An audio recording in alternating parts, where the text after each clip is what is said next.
Christ en elle. Donc, n'hésitez ah, n'hésitez surtout pas, n'hésitez surtout pas de partager quand on doit partager, parce que voilà, le Seigneur a donné un cadeau à chacune d'entre nous pour l'édification du corps. Quand on lit Éphésiens 4, on comprend que c'est pour l'édification du corps. Donc, n'hésitez pas à édifier les autres, même après cela. Donc, je vais un peu toucher certains des points que vous avez adressés, et puis on va voir la parabole du jour. Amen. Merci, ma chérie. Merci. Thank you, baby girl. Donc, le discernement, comme on l'a dit, c'est le sujet de ce trimestre-ci dans Praying Bright. Et selon chaque dimanche, on étudie la parole de Dieu. Pour celles qui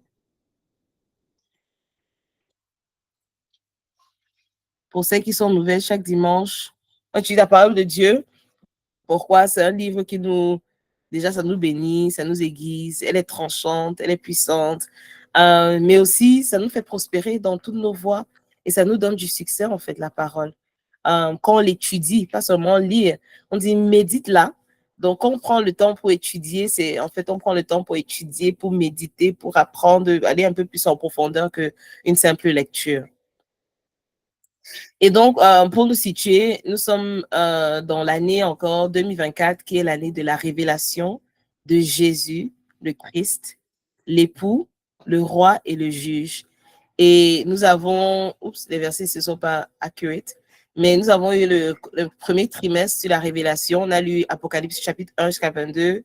Deuxième trimestre sur la pureté. On a expand sur le Somme 24, 3 à 6, sur les différents éléments à purifier, à garder purs dans nos vies, nos cœurs, nos mains, nos lèvres, notre marche avec le Seigneur.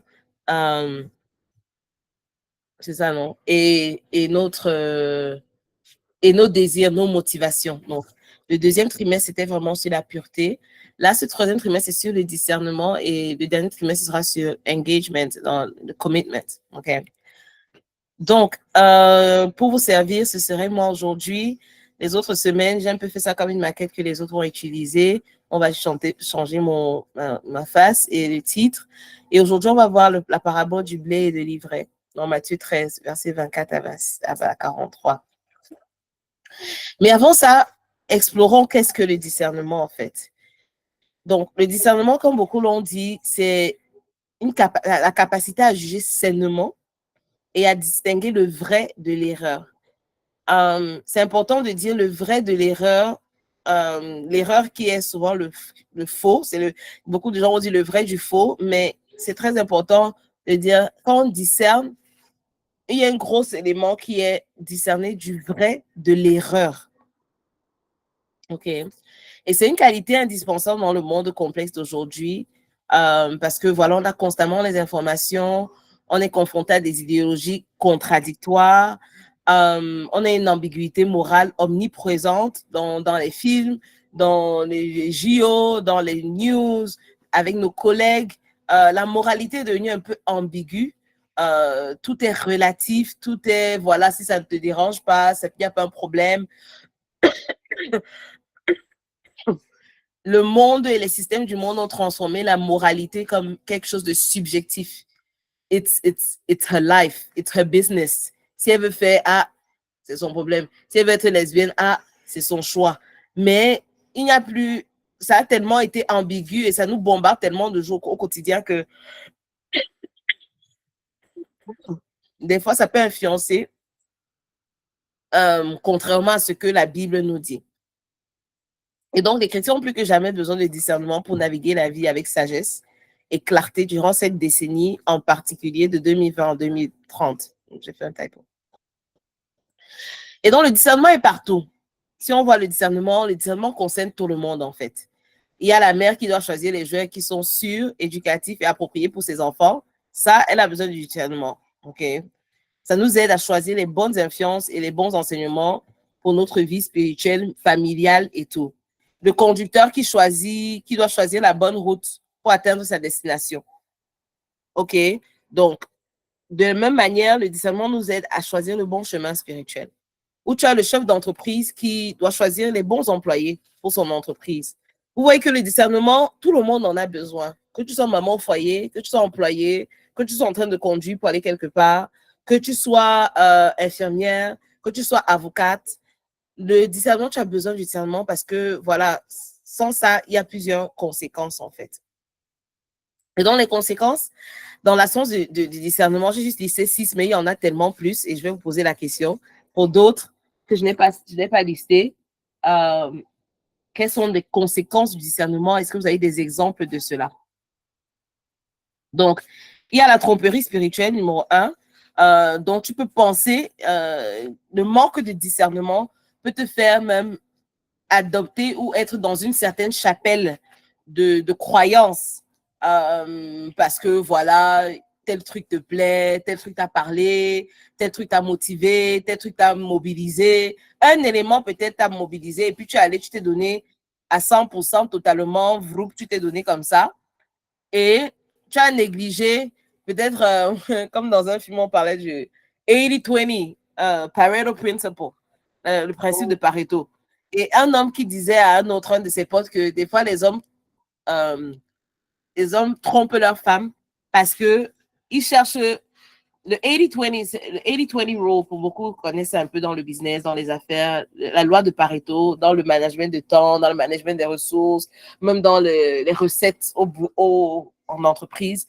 Il y a le principe de Pareto, la loi de Pareto. Et en fait, ça dit que 20% des choses qu'on fait créent 80% des résultats. Ou alors, si tu veux appliquer ça dans le business, c'est 20% de tes clients qui apportent 80% de tes recettes. Donc, il faut vraiment mettre beaucoup d'exergue et beaucoup de poids sur ces 20%-là. Même dans les équipes, tu vas voir dans une entreprise, c'est 20% des staffs qui vont créer 80% des résultats. OK? Donc, ça s'est quand même appliqué. C'est une théorie, hein, ce n'est pas la science, mais c'est assez correct, c'est relativement vrai. Donc, ce monsieur disait, la loi de Pareto, des fois, les hommes vont laisser une femme qu'ils ont parce qu'ils vont voir en une femme peut-être de dehors les 20% que sa femme à l'intérieur n'a pas. Et il va aller se mettre avec cette femme 20%. Et le temps que ses yeux tombent et ses oreilles s'ouvrent, il va comprendre que, oh, celle-ci, elle n'a pas peut-être les 80% ou les 60% de l'autre à la maison. Et ils vont chercher une autre qui a peut-être les 20% que l'autre n'a pas. Donc, c'est un peu comme ça aussi. Même des fois, la tromperie spirituelle peut arriver comme ça. C'est que tu vas laisser peut-être quelque chose que tu avais et tu vas aller ailleurs parce que tu as vu les 20% que tu voulais et sacrifier les 80%. Oh, une minute, désolée. J'ai ma petite fille ici là qui est en train de faire un petit saccagement. Hein, Joy. Elle va être une grande écrivaine. Elle aime beaucoup les livres. Elle me voit beaucoup écrire les livres. Donc, elle vient se mêler, mais avec toute la passion et l'ardeur qu'elle a, elle déchire souvent les pages. Voilà. Donc, il y a la tromperie spirituelle. Le discernement peut te donner, le manque de discernement peut te donner un faux sentiment de sécurité. Tu ne réalises pas que soit tu es en danger, soit tu as des trucs à traiter, soit, voilà, il y a une menace, soit il y a, voilà, différentes choses, quoi. Donc, ça peut te donner un faux sentiment de sécurité. Évidemment, comme on l'a dit tout à l'heure, ça peut te faire compromettre tes valeurs. Voilà. Ouais, j'ai réussi à de batailler avec elle. My baby girl. Ça peut te faire compromettre tes valeurs, OK? Compromettre tes valeurs parce que, voilà, tu n'arrives pas à discerner que non, ça, c'est pas bien. Ou, voilà, tu es entré aussi dans ce truc de relativité morale. Rien n'est absolument mauvais. Ça dépend, tout dépend. Toute chose dépend. Voilà, si je suis avec tel homme, c'est parce que je l'aime. Si c'est que Dieu a dit que c'est vrai ou c'est faux, c'est pas ton problème. Tes valeurs se compromettent parce que voilà, tu ne discernes pas qu'est-ce qui est bon aux yeux de Dieu versus qu'est-ce qui est bon à tes yeux à toi. Ça peut créer aussi des divisions, ça peut engendrer des divisions au sein de l'Église parce que voilà, tout le monde a le discernement de tu vas indexer ou juger les gens trop rapidement, trop vite. faire des jugements de valeur, de morale rapidement. Pourtant, c'est pas ton rôle de le faire. Ça crée l'immaturité spirituelle et ça te garde même dans une certaine immaturité spirituelle parce que tu es constamment, tu es drivé par ce sont tes émotions, ta volonté, tes pensées et tout, et tu n'essayes pas ou tu ne veux même pas discerner quelle est la volonté de Dieu pour cela, quelles sont les émotions de Dieu, parce que Dieu a les émotions aussi par rapport à ceci, quelle est la pensée de Dieu par rapport à ça. Donc, tu restes dans cette immaturité spirituelle et ton ministère même, le ministère que le Seigneur t'a donné, devient inefficace parce que tu manques de discernement. Donc, voilà certains d'autres conséquences elles peuvent noter. Est-ce qu'il y en a d'autres qui ont des... Vous êtes là, je vais m'assurer que je ne fais pas le monologue. Yeah. OK. D'accord. On continue. Mais s'il y a d'autres qui avaient des conséquences, vous dites, OK, on est ensemble, d'accord. OK. Et donc, la première question que je voulais vous poser, et là, j'aimerais bien une réponse, c'est qu'est-ce que le roi Salomon a demandé à Dieu? Qu'est-ce que vous vous rappelez sur cette histoire? Peut-être c'est foreign, peut-être vous n'avez pas suivi l'histoire du roi Salomon, mais en général, même ceux qui n'ont jamais lu la Bible, ils savent un peu, ils ont un peu une idée de ce dont le roi Salomon a demandé à Dieu. Oui. Oui, va, tu parles.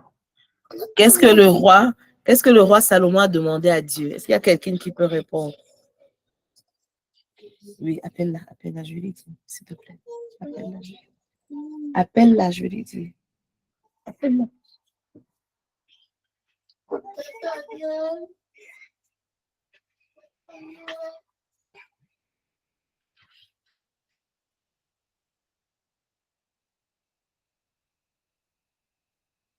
Anyone?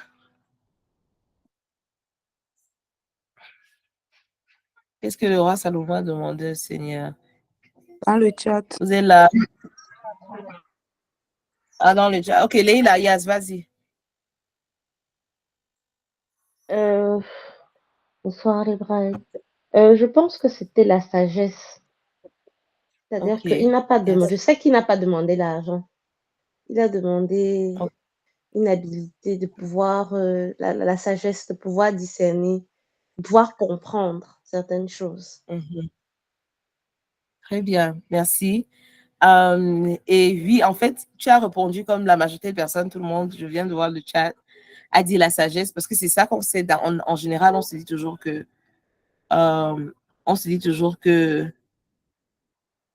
on sait en général, hein, on sait en général dans le monde chrétien que Salomon a demandé la sagesse, Salomon a demandé la sagesse, mais en faisant cette étude, on fait ce discernement, j'ai compris qu'en fait, il n'a même pas demandé la sagesse. Qu'est-ce qu'il a demandé? Il a précisément demandé le discernement. Regardez ce qui s'est dit dans 1 Roi, chapitre 3, verset 9. Accorde donc, c'est le roi Salomon qui dit, accorde donc à ton serviteur un cœur intelligent pour juger ton peuple, afin que je puisse discerner entre le bien et le mal, car qui pourrait juger ce grand peuple à toi? OK? Et donc, discerner, c'est le mot en hébreu qui est utilisé là, c'est discerner. Bina, quelque chose comme ça, quand je fais le truc. Et quand Dieu lui répond, juste 2 versets après, alors Dieu lui dit, parce que tu as demandé cela et que tu n'as pas demandé une longue vie pour toi, ni des richesses pour toi, ni la vie de tes ennemis, mais que tu as demandé pour toi-même de l'intelligence pour discerner la justice. À cause de cela, je te donne A, B, C, D, E, F, G. OK. Donc, ici, on voit que ce n'était pas précisément la sagesse, mais en fait, le roi Salomon a précisément demandé le discernement pour pouvoir juger le peuple. Juger le peuple, ça veut dire quoi? Ça veut dire gouverner, pour pouvoir leader, pour pouvoir diriger. Il a demandé le discernement. OK? Et ça, c'est beaucoup plus subtil que la sagesse. Et c'est très important à noter ça. Que moi-même, ça m'a un peu, ça veut dire, oh wow, OK, je ne savais pas que c'était aussi subtil. Donc, Le discernement, si on repart dans l'étymologie pour comprendre vraiment le terme même en français, en hébreu, on a vu bin, on va aussi voir d'autres exemples, mais pour comprendre vraiment la racine du mot, en fait, le terme français discernement trouve ses racines dans le latin dis, ça veut dire, qui signifie littéralement discerner, qui signifie littéralement séparer ou distinguer. Et donc, c'est composé de deux éléments. J'ai ma chantre ici, là, qui fait mon background music pendant que j'en sais. Ça, vous l'entendez. Dis, qui indique une séparation, OK? Et cernere, qui signifie séparer, cribler. Et donc, le discernement, en fait, ça implique la capacité à distinguer, à séparer les éléments d'une situation pour en saisir la véritable nature, la capacité à distinguer, à séparer ce qui est important ou vrai de ce qui ne l'est pas, et la capacité à percevoir les nuances et à faire des distinctions subtiles et à juger avec justesse. Donc, dans le discernement, il y a l'élément de distinguer, de séparer, de voir ce qui est important au moment là. Je crois qu'il y a quelqu'un qui a commenté tout à l'heure qui disait, je crois que c'est Chandy qui disait, qu'est-ce qui est important au moment là? Donc, ce n'est pas toujours qu'est-ce qui est bien ou mal, mais qu'est-ce qui est la priorité maintenant? Qu'est-ce qui est important maintenant que après? OK? Et dans le discernement, il y a aussi juger avec justesse, accurate, correct. Ça, j'ai traduit ça en français, mais quand j'écrivais ça en anglais, je parlais plus de l'élément de accuracy, c'est-à-dire avec justesse, de pouvoir juger avec justesse. Quand quelqu'un vient peut-être dans ta maison et que tu discernes que non, même si elle est venue avec gentillesse et elle t'a apporté la nourriture, que tu puisses discerner avec justesse quel est l'esprit qui l'a conduit, en fait. Pas juste l'acte, en fait, qu'elle a fait, mais juger avec justesse, avec accuracy, ce qui est en bas de ça, donc de pouvoir filtrer. Donc, l'image que j'ai eue, que je voulais montrer pour que ce soit un peu plus visuel et compréhensible, c'est un peu comme le tamis, de pouvoir tamiser et de voir, OK? Donc, et on a besoin de ça. Quand quelqu'un vient, peut-être, tu as une nouvelle amitié, que tu puisses juger. Yeah. 1 minute, sorry. Oh, yeah, baby girl. Oh, yeah. Oh, assis. 1 minute. Vous avez connu tous ces moments ici, là. Assis, baby. Assis. Baby girl. Donnez-moi 1 minute, hein, pardon. Oh, assis, baby girl. Tu es forte, donc.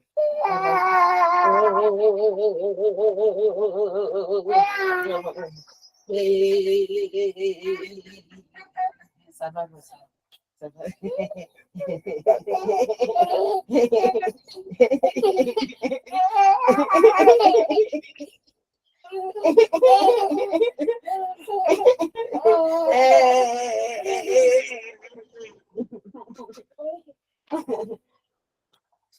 Allez, reste ici. Reste ici. Oh, baby girl. Venez.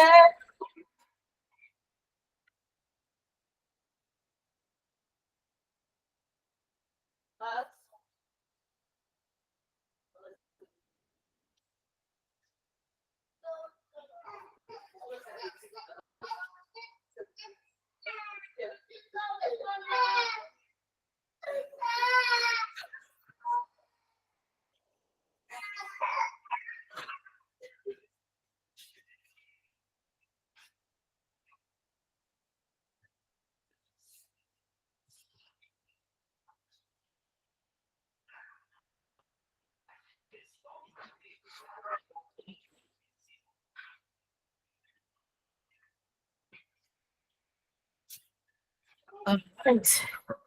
Okay. Oh, thank you, Jesus. Thank you, Lord. Ok. Les mamans qui comprennent. Vous êtes là? Vous êtes encore là? J'ai oublié de muter mon micro.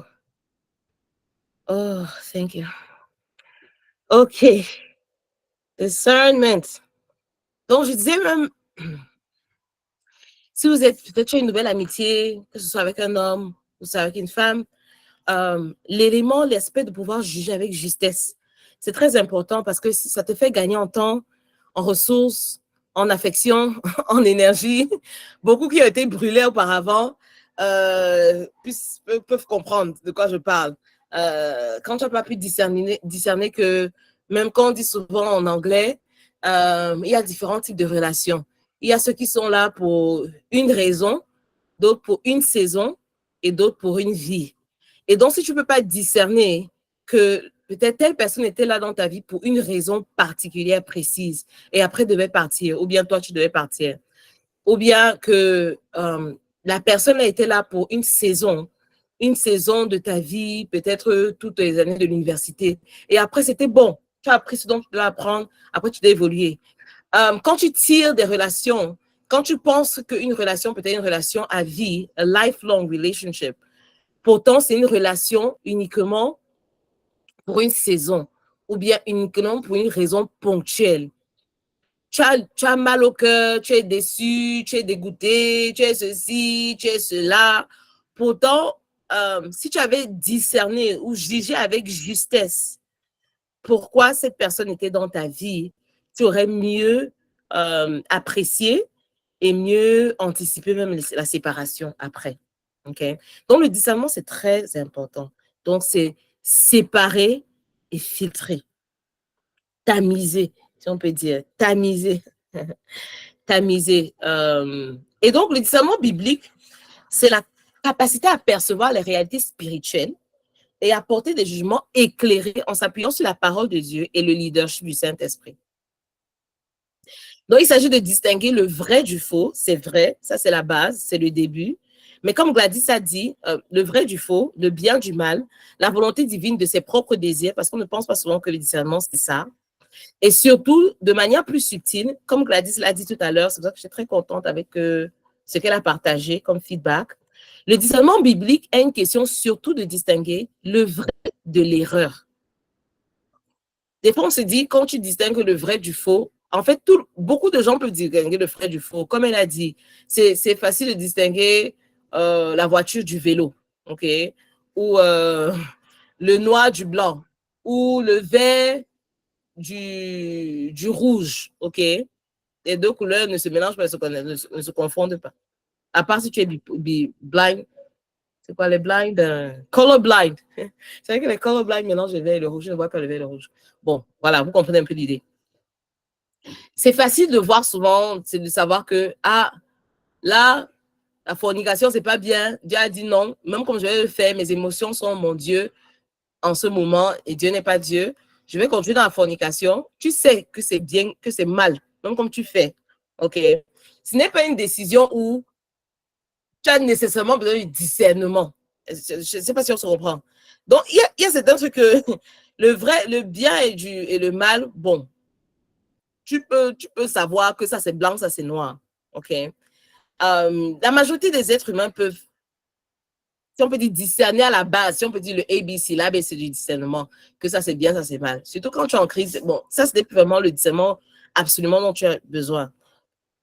Le discernement vient véritablement quand, comme j'ai mis sur l'image ici à droite, quand il faut distinguer entre ce qui est le gris noir et le noir.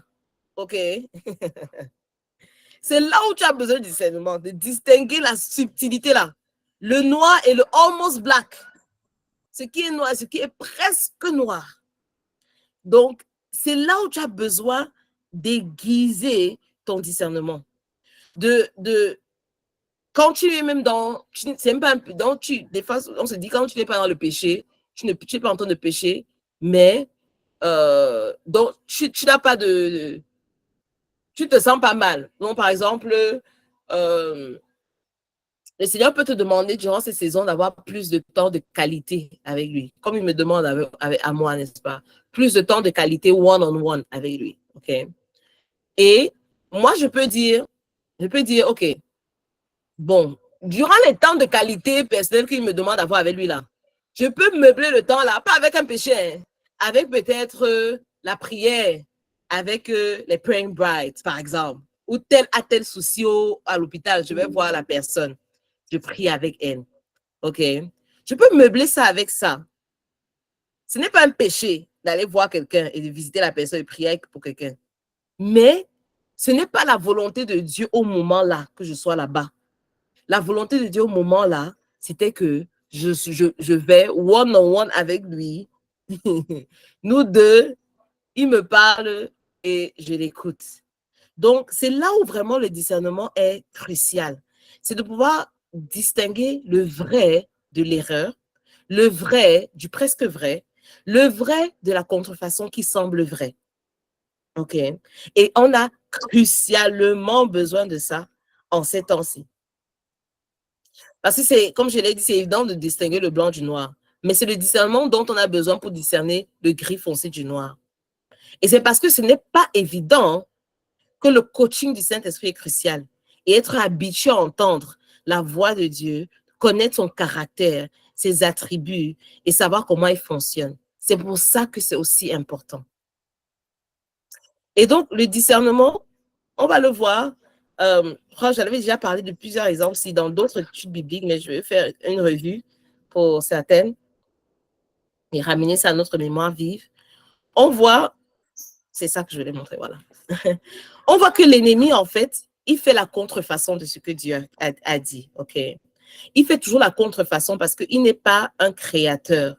Dieu, c'est le seul créateur, Elohim, le Dieu créateur. In the beginning, au commencement, Elohim. OK? C'est Dieu qui est le créateur. Donc, tout ce que l'ennemi va faire, ce ne sera pas quelque chose d'original. Ce sera toujours une copie ou une pâle copie de ce que Dieu avait prévu initialement de faire. Et c'est pour ça que c'est important d'avoir le discernement parce que quand on dit contrefaçon, par essence, de manière inhérente, si je peux dire ça comme ça, quand on dit une contrefaçon, ça veut dire que ça ressemble au vrai. OK. Quand on dit une contrefaçon des bagues en or, ça veut dire que ça ressemble à une bague en or. OK. Bague en argent, on dit que c'est la bague en or. Non, là, c'est clairement compris. Tu peux clairement distinguer. OK. Mais le discernement veut que tu puisses identifier le vrai, l'original de la contrefaçon. Quand on dit il y a les faux billets de 10 000 qui circulent dehors, si c'était juste le billet que tu as à la maison, là, le papier A4, qu'on a coupé, on a imprimé 10 000 dessus, ce sera très facile que quand tu as un billet, mais on utilise la matière qui est presque comme précise comme la matière d'un billet. Mais maintenant, peut-être tous les codes et les distinctions codifiées de sécurité qui est à l'intérieur, ils n'ont pas ça. La ligne qui passe, le truc ultra rouge, le truc ultra violet, et tout ça, ils n'ont pas ça. Donc, pour dire que quand on parle de distinction, il faut déjà savoir, il faut déjà intégrer. Donc, on a besoin de beaucoup d'humilité. Pourquoi? Parce que il faut déjà intégrer que quand on parle de discernement, on va aussi dans le champ du domaine où on peut être dans la déception, pas la déception, deception, dans la tromperie. Ok, je crois que, pardon, les Françaises, corrigez-moi. On peut se faire tromper, d'accord? Quand le domaine de discernement là, quand tu es aiguisé ton discernement là, en fait, tu n'entres pas ayant l'orgueil et l'assurance que non, moi là, c'est bon, personne ne peut me tromper, je maîtrise, je gère, je maîtrise la Bible de A à Z, je maîtrise, je n'ai plus besoin de quoi que ce soit. On ne peut pas être autosuffisante. On ne peut pas être suffisant. Pourquoi? Voici les exemples ici dans la Bible. Satan, on dit Satan, c'est le serpent. Mais regardez dans Nombre 21, qui a été le serpent qui a été élevé sur la croix, dont Jésus fait mention dans Jean 3. Jésus fait la référence de ça, de ce qui s'est passé dans le désert. Le vrai serpent, c'est qui? Ça peut choquer, des fois, quand on dit ça là. Quand on dit ça choque certaines personnes. Hein? Le vrai serpent. Le vrai serpent, ce n'est pas Satan. Le vrai serpent, c'est qui? L'original. Pardon, dites comme ça sort par ma bouche. Comme ça, on n'avait pas dit que, hé, mais si nous sommes encore quoi ce soir. Le vrai serpent qui était sur la croix là, C'est qui? Dites-moi où. Je vais attendre jusqu'à que vous parlez, jusqu'à que quelqu'un parle.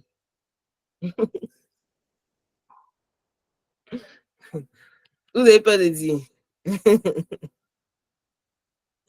Le vrai serpent, le symbole du serpent sur la croix là, c'était qui? Jésus. Regardons le verset qui parle de ça. Jean 3, serpent, Jésus. Et oui, et ça c'est dans Nombre 21. Et Satan est une contrefaçon de ça en fait. Jean 3, 14. Regardons Jean 3, 14. J'ouvre ça. C'est le serpent de bronze. Français. Que vous voyez pour vous-même, vous ne devez pas dire que je suis venu inventer quelque chose. Attends, j'arrête de partager ici. Present something else. Voilà. Est-ce que vous voyez mon écran? C'est ici Jésus est en train de parler, avant de dire le verset le plus populaire, le plus commun, le plus utilisé du christianisme. Qui connaît quel verset c'est? Jean 3. Aidez-moi. Jean 3 combien? 16. Yeah.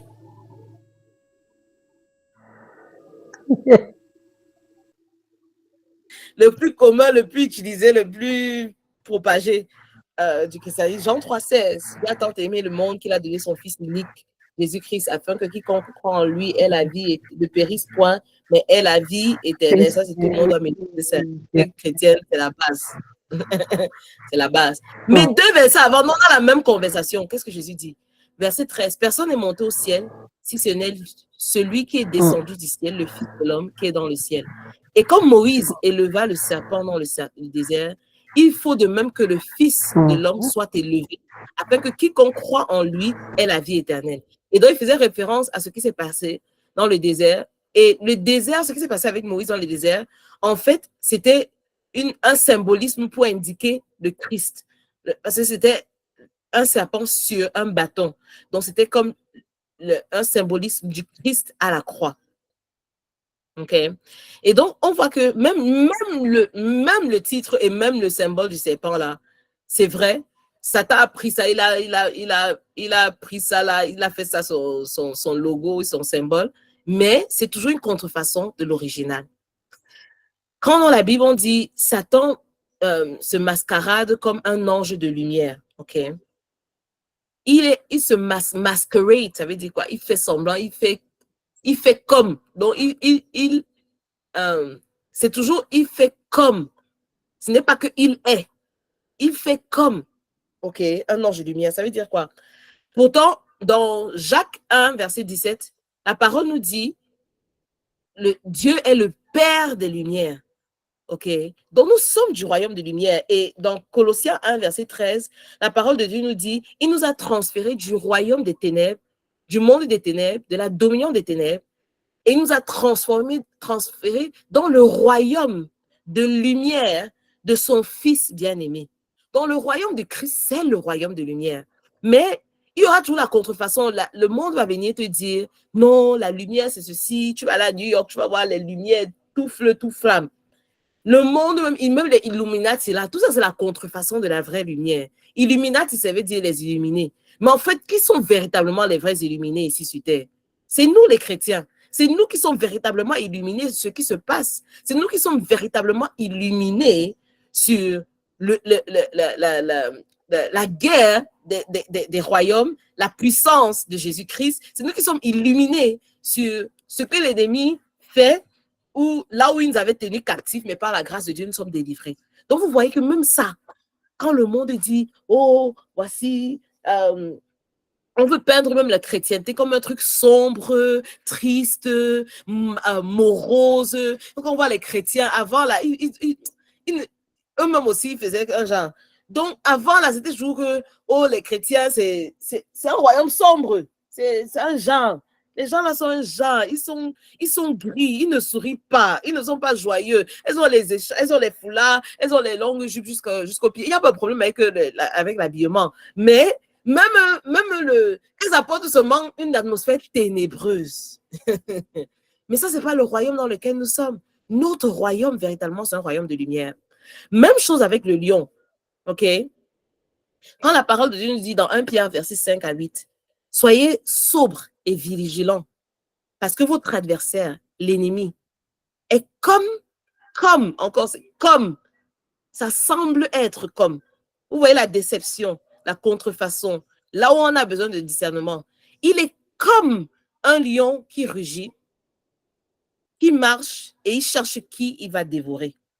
Donc, même le lion-ci dont on voit, le lion-ci, c'est la contrefaçon du lion de la tribu de Juda.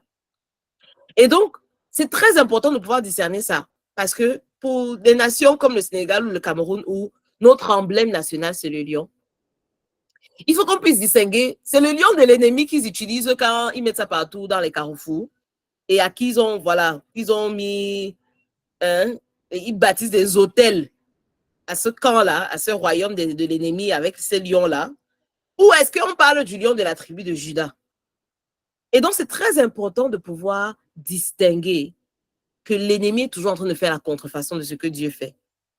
Et de savoir qu'il ne faut pas laisser l'ennemi gagner avec cette contrefaçon.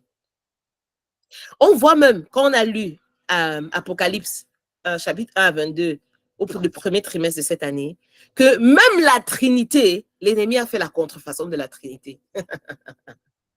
Donc, je vous dis qu'il ne crée rien. Il n'a pas d'originalité. Il ne crée rien. Il copie même l'agneau avec les cornes. Il a copié ça. Dans l'Apocalypse, on voit dans les derniers temps, il va copier ça. La Trinité, il y a Dieu le Père. Lucifer s'est mis comme lui, le dragon, comme le Père, c'est lui. Quand on voit dans Apocalypse chapitre 12 et 13, 14, on a vu ça là-bas. Ensuite, il y a Dieu le Fils. On voit l'Antéchrist est sorti comme le fils de Satan. Et puis, il y a Dieu, le Saint-Esprit, qui était venu et qu'ils ont utilisé comme les faux prophètes dans Apocalypse 13, 16, 19 et 20.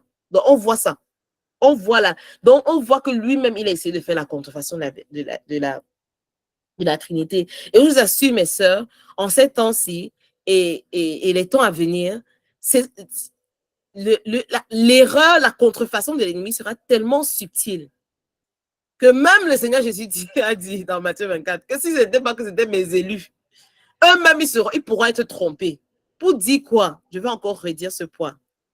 Aucune d'entre nous ne doit être dans une posture pour dire que moi là, moi c'est là, on ne peut pas m'avoir, on ne peut pas me tromper. Non, c'est-à-dire que tu dépends de tes propres capacités. C'est-à-dire que tu t'estimes et tu te pèses plus que tu ne l'es. C'est pour ça que notre dépendance et notre capacité, ce n'est pas en notre capacité intellectuelle ou mentale de pouvoir faire les choses. Non. C'est en qu'est-ce que la parole dit. C'est que je ne sais pas si dans Brain Bright, si quelqu'un te dit que dis-moi le ministère Brain Bright, il s'agit même de quoi? S'il y a top 5 choses que tu dois dire, dis que ce sont des femmes de la parole. Ce sont des femmes que pour faire ABC, on va dire que la parole a dit où? C'est écrit par où? C'était écrit que où? Ok, oui. Les dons prophétiques, les dons ceci, les dons cela. Mais la parole est une plus grande prophétie même que les dons prophétiques. Est-ce que vous comprenez? La parole, la méditation, la parole. S'ancrer sur la parole, s'enraciner dans la parole. Au point où, comme je dis souvent, j'ai dit ça déjà plusieurs fois, donc je redis encore parce que c'est la vérité. It doesn't matter what I'm saying. À la limite, non, vous pouvez vous en foutre même de ce que maman Olivia dit. Hein? De ce que, gars, à la limite, vous pouvez vous en foutre de mon opinion si ce n'est pas une opinion qui est basée sur la parole. À la limite, honnêtement, pour vous dire à quel point moi, je valorise, je chéris, j'honore, je magnifie, je dépends, de la parole et que je voudrais que ce soit imprégné et scellé dans chaque personne qui vient ici au Brain Bright que on doit honorer la parole de Dieu. Parce que c'est la parole qui nous aide à discerner. Ce n'est pas nos émotions, c'est la parole. C'est la parole qui nous aide. Et maintenant, la parole, le logos et l'esprit, le logos et le rhéma, et le Saint-Esprit maintenant, les deux là ensemble, c'est les deux formules en fait pour le discernement. Donc, allons, avançons.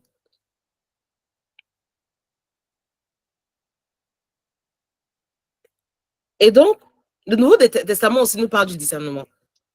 Dans le Nouveau Testament, le discernement est également décrit comme un don spirituel. Attendez, avant de venir au Nouveau Testament, je n'ai pas parlé de l'Ancien Testament.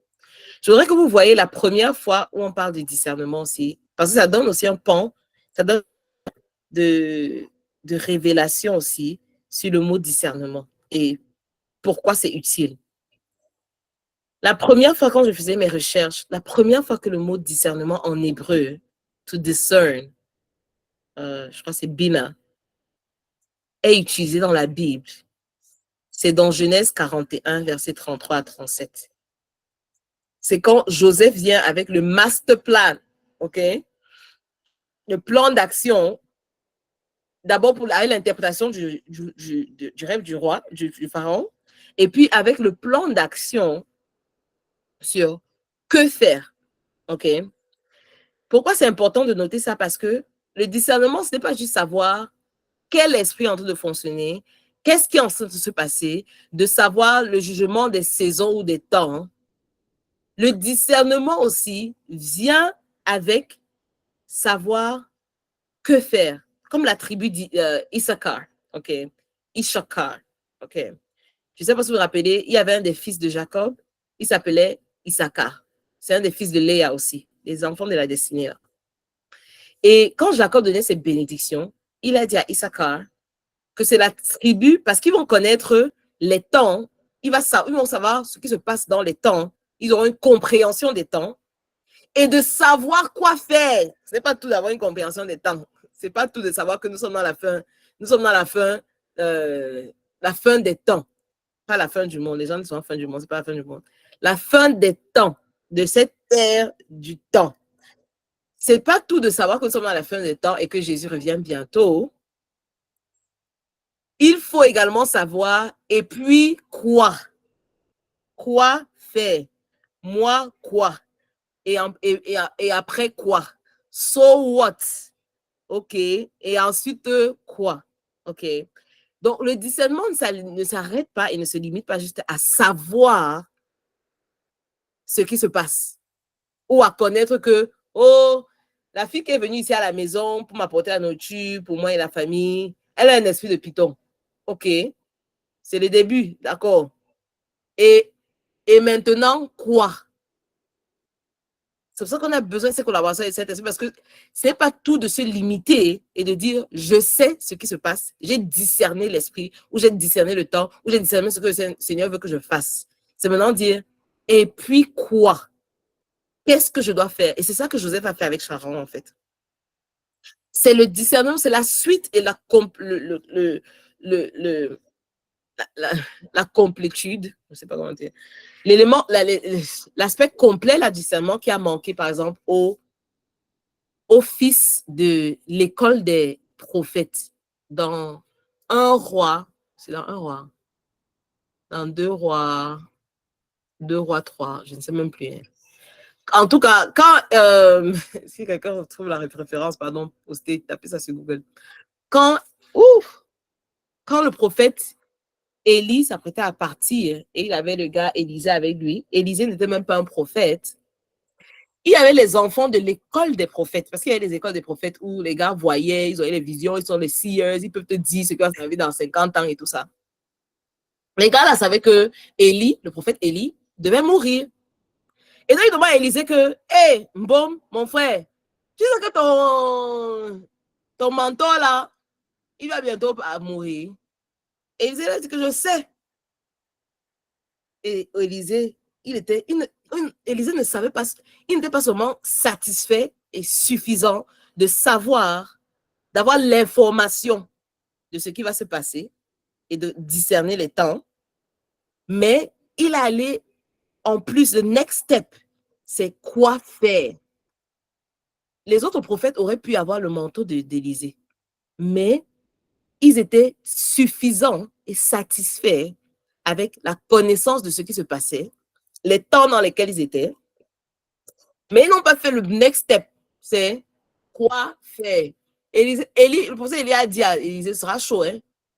Il va falloir être là et voir quand je monte. Ça veut dire que tu dois être... Donc, il fallait la présence. Et le prophète Élisée est resté. Il a stick. Il est resté. Même le gars, on a souvent parlé de ça ici, non? Le gars, il disait que pardon, dégage même. Pardon. À la limite, le prophète Élie de Élisée, pourquoi tu as une peau de colle comme ça là? Pourquoi tu me colles dessus? Pourquoi tu forces le contact? Pourquoi tu... C'est quoi? C'est quoi? Laisse-moi. Mais Élisée a dit que je ne serai point offensé. Je ne vais pas être offensé. Je sais ce que je veux. Donc, il n'a pas seulement discerné les temps, ce qui devait être fait, non, ce qui se passait, mais il a pu discerner ce qui devait être fait. OK?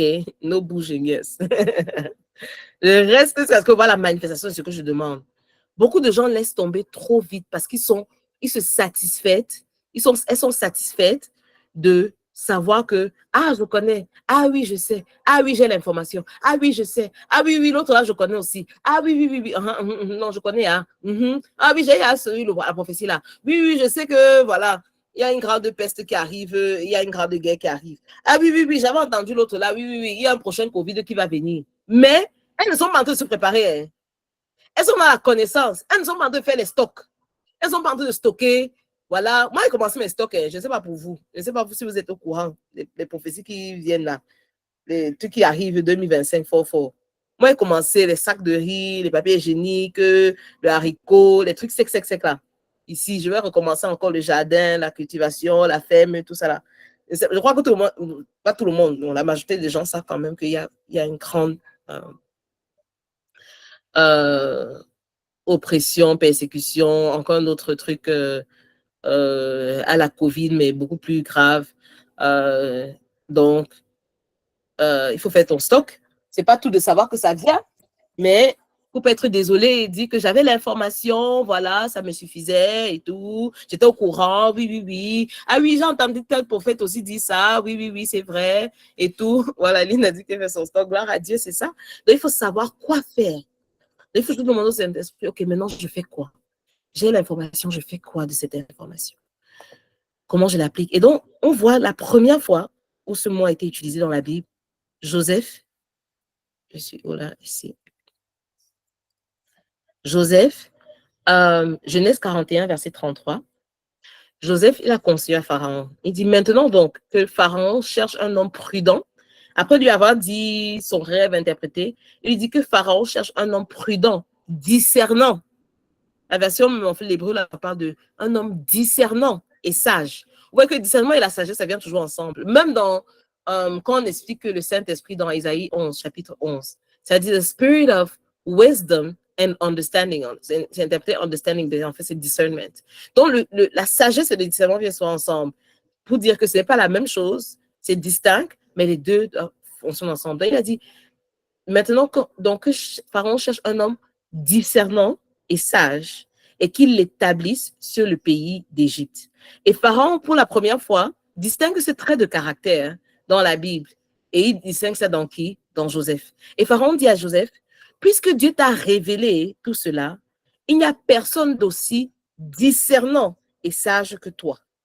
Ok, il a eu sa promotion parce qu'il a eu le discernement et la sagesse.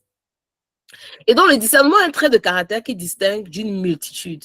Et pour gérer les ressources, c'est de ça dont Joseph avait besoin, pour gérer les ressources que Yahweh nous donne, que ces ressources soient matérielles, que ce soit les personnes qui nous donnent ou les finances, nous avons besoin de discernement. Comme Joseph et le roi Salomon, pour être de bonnes intendantes, des bonnes managers, des fidèles servantes, comme le Seigneur Jésus se recommande dans la parabole des talents, dans Matthieu 25, nous avons besoin de grandir, d'affiner, de polir notre discernement. D'accord?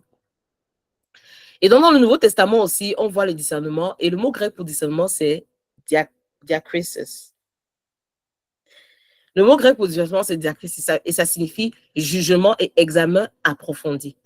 Dans 1 Corinthiens 12, verset 10, Paul énumère le discernement des esprits comme l'un des dons donnés par le Saint-Esprit. Donc, il y a certains ici qui ont le don du discernement des esprits. Okay? Et ce don aide les croyants à identifier les vrais enseignements et les fausses doctrines. Et ça aide à identifier quel est l'esprit qui anime la personne qui est en train de me dire ça. Elle peut dire tout ce qui est biblique. Elle peut parler comme quelqu'un de biblique. Elle peut parler comme une chrétienne. Mais quel est l'esprit qui l'anime? Quel est l'esprit qui est derrière? OK? Donc, Jésus-Christ, on voit même que Jésus-Christ lui-même, il a fait preuve d'un discernement parfait tout au long de son ministère. Il remettait souvent en question les chefs religieux en exposant leur hypocrisie, comme on voit dans Matthieu 23, mais ailleurs. Quand on lui disait que fais tel truc, fais tel miracle, on venait lui poser des questions. Il ne se contentait pas juste de répondre à une question, mais il discernait, on dit souvent, il a discerné les pensées de la personne derrière. Est-ce que c'était une question piège? Est-ce que c'est une question pour le piéger? Est-ce que c'est une question... Ça avait l'air peut-être superficielle, mais voilà. Et en plus, dans Hébreux 4, verset 12, on dit que la parole de Dieu est plus tranchante qu'une épée à 2 tranchants, capable de juger. Quand on dit juger dans certaines versions là-bas, c'est capable de discerner les pensées et les attitudes, soulignant l'importance de discerner la vérité en utilisant les Écritures. OK? Parce que la parole t'aide à le discerner. Dans Hébreux 5, verset 14, Paul explique que les croyants matures sont ceux qui, par un usage constant, se sont exercés à discerner le mal, le bien et le mal. Par un usage constant, ça veut dire que tu dois constamment utiliser ce muscle du discernement. Et il enseigne en nous que le discernement est une marque de maturité spirituelle. Et je crois que Larissa a dit ça tout à l'heure. Et c'est nécessaire pour comprendre la volonté de Dieu. Donc, c'est une marque, ça indique essentiellement que tu es plus mature spirituellement, tu es plus bébé, c'est OK? Et donc, le Seigneur Jésus-Christ a souligné de manière répétée l'importance du discernement dans ses enseignements. Et ça, c'est avant de voir la parabole des livrets. Dans Luc 12, versets 54 à 56, il compare la capacité des gens à discerner les conditions météorologiques à leur incapacité à discerner les signes des temps, soulignant ainsi la nécessité d'un discernement spirituel. OK? Donc, il nous blâme, le Seigneur Jésus nous blâme aux gens là, et on va dire à nous, que comment tu peux voir les signes. Quand tu vois un nuage qui devient sombre, tu sais qu'il va pleuvoir. Quand tu vois le vent qui commence à souffler fortement, tu sais peut-être qu'il y aura le tonnerre. Quand tu vois telle chose, on arrive à identifier, on arrive à discerner en fait. Il y a beaucoup de choses qu'on peut discerner. Quand tu touches ton enfant et tu vois qu'il chauffe, tu sais qu'il est en train de faire une fièvre. Donc, il y a des indicateurs, il y a des symboles, il y a des choses dans notre vie qu'on arrive à discerner. Quand tu sens quelque chose qui brûle de la cuisine, du salon, tu sais qu'il y a quelque chose qui est en train de brûler au feu. Donc, on a ça, on a ce muscle-là. Mais le Seigneur dit, pourquoi tu es incapable de discerner les signes des temps, soulignant ainsi les signes des temps, ce qui va se passer. Pour nous dire quoi? Pour nous dire que ne te satisfais pas et ne sois pas passive sur certains éléments de ta vie où le Seigneur dit, exerce ce muscle de discernement. Mais toi, non, tu vas être bof. Tu acceptes seulement, ça vient comme ça vient, ça part comme ça part. Tu vois des chemins, tu dis que c'est bon comme ça et tout. Donc, tu es passive par rapport à cela. Pourtant, quand tu discernes certains symboles ailleurs, tu vois le nuage qui s'assombrit, tu sais qu'il va pleuvoir. Tu dis d'ailleurs aux enfants que enlevez les habits dehors. Sinon, il va pleuvoir sur les habits. Tu anticipes. Tu prépares les trucs à l'avance. Tu vois les signes et tu anticipes et tu te prépares sur certains de ces éléments. Quand tu sens, il y a la nourriture qui est en train de peut-être brûler au feu, tu cours à la cuisine pour éteindre le feu. Tu ne laisses pas que, j'ai senti, je sais que peut-être ça va brûler, mais j'attends. Je suis passive, j'attends. Et voilà, si ça brûle, bon, tu es passif. Tu n'es pas passive avec ces choses. Ça veut dire que tu as ce muscle-là à l'intérieur de toi. Chacun d'entre nous, on a ce muscle à l'intérieur de toi. Mais maintenant, on doit exercer ça. Et on doit agir par rapport à ce qu'on discerne rapidement et ne pas être paresseuse ou laxiste ou tiède ou passif par rapport à ça. Dans Matthieu 7, versets 15 à 20, on continue. Jésus met en garde contre les faux prophètes et insiste sur l'importance de les reconnaître à leurs fruits. OK? C'est important. Donc, on ne doit plus être dans le kumbaya. Non, voilà, en crise. On ne doit pas. Tout est OK, tout est correct, tout est permissif, tout est accepté. Chacun donne le sien. Personne n'est parfait. Personne n'a dit que le discernement veut dire que tu es parfaite, maman. Mais le Seigneur Jésus nous dit, exerce le discernement. Et on va voir ça encore tout à l'heure. Dans Jean 8, verset 31 à 32, le Seigneur Jésus affirme que la liberté libère, la vérité libère. Et donc, il faut pouvoir discerner la vérité du faux et comprendre, et c'est important pour comprendre et vivre dans la vérité. Et ce qu'on voit, c'est quoi? C'est que l'Église primitive, comme depuis quelques semaines, je suis dans le livre j'étudie l'Église d'Éphèse. Elle aussi, elle a reconnu l'importance du discernement. Et dans le livre d'Apocalypse, comme on a lu dans le premier trimestre, dans le chapitre 2, Jésus loue l'église d'Éphèse, en fait, pour avoir persévéré et pour avoir testé ceux qui se disaient apôtres et ne l'étaient pas, démontrant ici que leur capacité à discerner les fausses doctrines et les faux prophètes, c'est admirable, c'est apprécié, c'est recommandé et c'est applaudi du Seigneur Jésus. OK.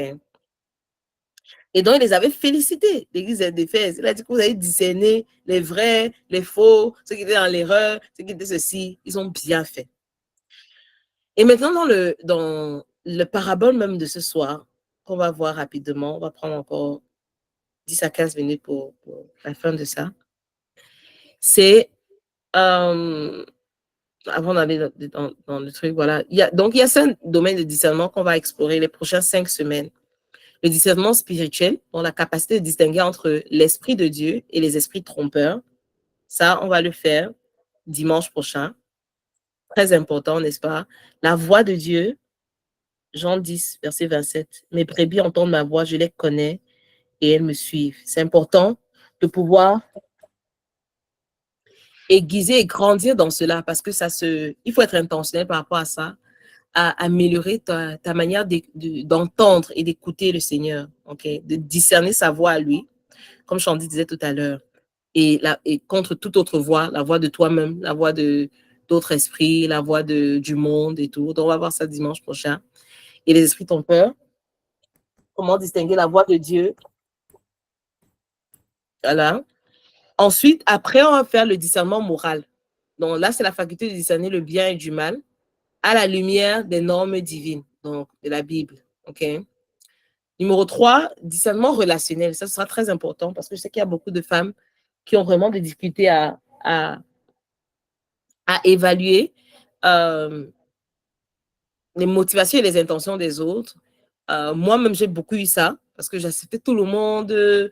Je n'ai accès à tout le monde. Je me méfiais pas des gens. Pas que je me méfie, hein, mais j'applique pas vraiment le discernement pour être honnête, vrai. Moi-même, j'ai eu ça. Donc, ça fait que, voilà. Donc, tu t'ouvres soit trop vite, soit tu n'éprouves pas cette relation. Et ça avec beaucoup de temps, en grandissant, que j'ai appris que, en fait, il faut éprouver les relations. Il faut les éprouver. Pas seulement accepter comme ça que, voilà, tu es ma personne à vie. Donc, on va voir les discernements des relations. Et ça va nous aider aussi. Ensuite, on va voir le discernement situationnel, dont la faculté de prendre des décisions sages dans diverses circonstances. C'est dans le discernement situationnel qu'on dit comment discerner là où le Seigneur veut que j'habite, par exemple. Est-ce que ce n'est pas les situations de péché ou pas le péché, hein? Ça, c'est est-ce qu'il voudrait que j'aille maintenant à Mendon ou bien que je sois à Bancolo? Est-ce qu'il veut que je fasse immigration Canada maintenant ou bien que je reste encore au Cameroun pour un petit moment? Est-ce qu'il veut que voilà, je reste à Paris ou je vais en Normandie? Est-ce qu'il veut, tu vois, donc ça, c'est les discernements situationnels. Donc, bon, c'est pas seulement sur la géographie, hein, c'est autre chose. Est-ce que c'est le job, c'est qu'il faudrait que je prenne ou bien un autre job, OK? Est-ce que c'est telle opportunité? Est-ce que c'est une opportunité qui vient de Dieu ou c'est une opportunité qui va me distraire de Dieu. D'accord? Donc, c'est ça le discernement situationnel. Donc, on va étudier ça également. Voilà, pour que ça nous aide. Et puis, le discernement prophétique. Encore la capacité à reconnaître la voix de Dieu et de discerner sa volonté pour l'avenir, pour ton futur, pour ton avenir, pour là où il t'attend, ce qu'il attend de toi. Donc, les 5 prochaines semaines, vraiment, on va en profondeur, on ne reste pas de manière superficielle, on va en profondeur. Il y a un prix pour la profondeur. On va faire ça avec la coopération et la collaboration des leaders et des 5 tribus. Donc, on attend à ce que chacune puisse se donner. Normalement, différentes personnes en Brainbright sont dans différentes tribus. Et donc, c'est l'opportunité à ce que les tribus aussi vont, creusent, recherchent, diguent, proposent, initient et tout. Donc, on va couvrir ces 5 domaines-là du discernement. Et donc, comment affiner le discernement? Ça, c'est les trucs de la fin. Et donc, pour affiner notre discernement durant ce trimestre, nous allons cultiver des habitudes comme l'étude régulière de la Bible, approfondir notre connaissance de la Bible pour développer un cadre de référence solide, parce que la Bible, c'est notre cadre de référence.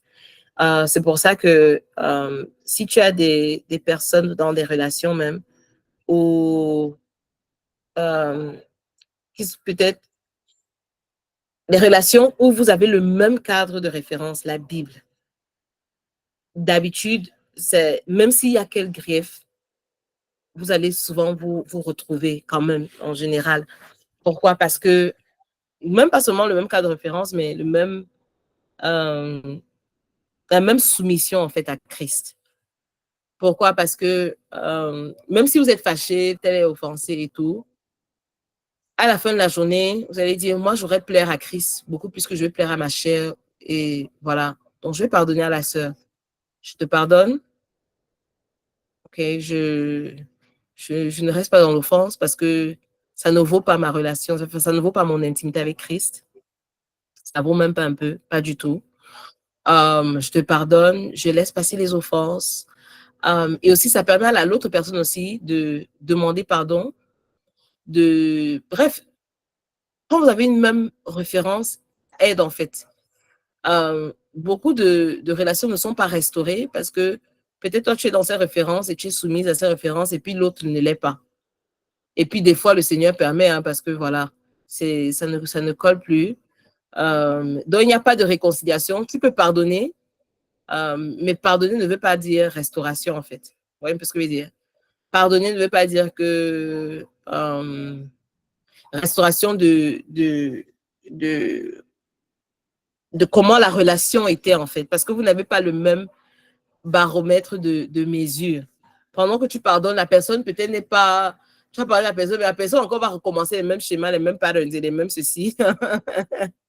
Et donc, tu es clean, tu es clair devant le Seigneur. Tu appliques Matthieu 5, 44 à 45.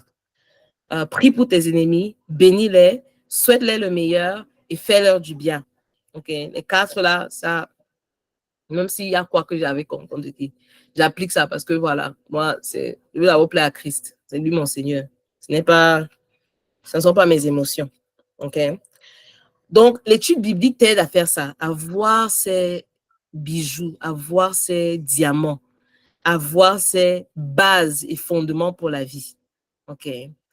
Ensuite, la prière, la communion régulière avec Yahweh en Christ Jésus pour recevoir sa sagesse et sa direction. La communion fraternelle aussi, ça aide, comme ce qu'on fait là. Chacune vient, on apporte une autre, on partage. Ce que les tribus font, c'est magnifique. OK? C'est un moment beaucoup plus intime. Et c'est pour ça qu'on avait prévu ça. Parce que c'est plus intime, c'est plus récurrent, c'est plus fréquent. Donc, ça aide à finir le discernement à travers les échanges constructifs avec les autres, les conseils et tout.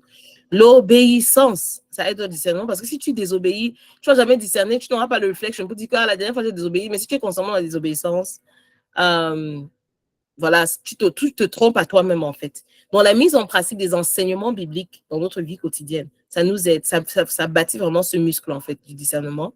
Et l'humilité, comme on l'a dit tout à l'heure, reconnaître notre propre imperfection et notre dépendance au Saint-Esprit. Parce que si tu n'es pas humble, si tu es orgueilleuse, et l'orgueil, ce n'est pas un truc de non-croyants, hein. L'orgueil est aussi, peut-être même plus, dans le monde chrétien et en ceux qui sont en Christ que d'autres. L'orgueil, si vous remarquez, l'humilité n'est pas un fruit du Saint-Esprit. L'humilité n'est pas un subfile du Saint-Esprit parce que c'est quelque chose que nous-mêmes, le Seigneur attend à ce que nous-mêmes, chacun d'entre nous, travaille ça. Si tu dis, Seigneur, rends-moi humble, il va te mettre dans les positions où toi-même, tu dois t'humilier, en fait. Soit tu te rends humble, c'est toi qui dois le faire. L'humilité, c'est une des choses que c'est nous-mêmes qui devons briser l'orgueil. Ce n'est pas le Saint-Esprit qui vient briser l'orgueil. C'est pour ça que dans la liste des 9 fruits, manifestations du fruit de Saint-Esprit, l'humilité n'est pas dedans. Donc, l'humilité, c'est toi-même, tu dois identifier et savoir que, vraiment, est-ce que la chante d'agir par orgueil? Est-ce que la chante d'agir et d'être radicalement honnête envers soi-même, en fait, pour que l'orgueil, là, ne prenne pas la dominion et la seigneurie sur toi, en fait. Donc, tu as besoin de tout ça, ces différents éléments-là pour encore affiner, grandir, maturer ton discernement. Et donc, pour conclure, j'aimerais qu'on lise la parabole du blé et de l'ivraie. Si quelqu'un peut lire, ça va beaucoup m'aider. Je vais aller chercher le chargeur de mon ordinateur. C'est vraiment droit au but.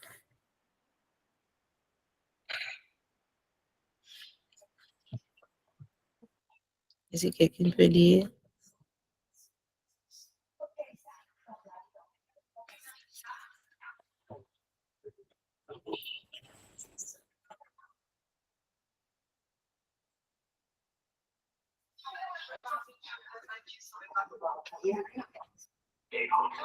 Anyone?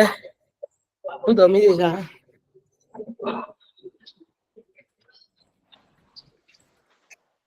Olivia, tu as dit la parabole de l'ivraie. Oui, Matthieu 13, 24 à 30. C'est là sur l'écran.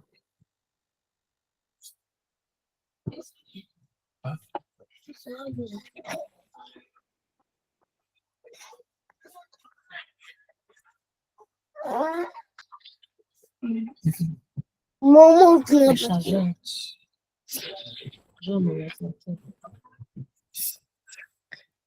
Ça, c'est branché. C'est là Ingrid. Je ne sais pas chanter, je n'ai pas là.